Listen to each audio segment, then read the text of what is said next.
Event shirts and race day shirts are not the same. And I am saying this as one who also organizes races.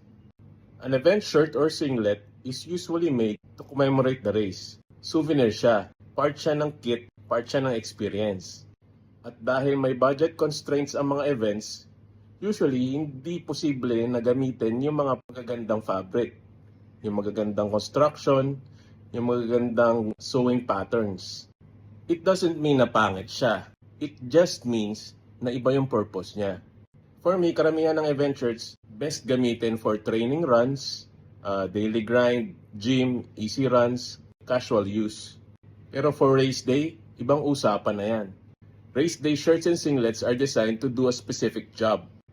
Mas pinag-iisipan yung fabric, mas kailangan breathable, mas kailangan na mas mabilis matuyo, mas kailangan na komportable even under a hydration vest, mas kailangan okay yung cut, yung fit, yung sewing patterns, built siya for long days on the trail.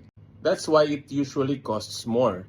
Hindi lang dahil sa brand, hindi lang dahil sa design. Mas mahal siya dahil mas mataas yung standards. Event shirts help you remember the race. Race day shirts help you survive and perform during the race. Both have value, pero huwag natin pagpalitin yung purpose.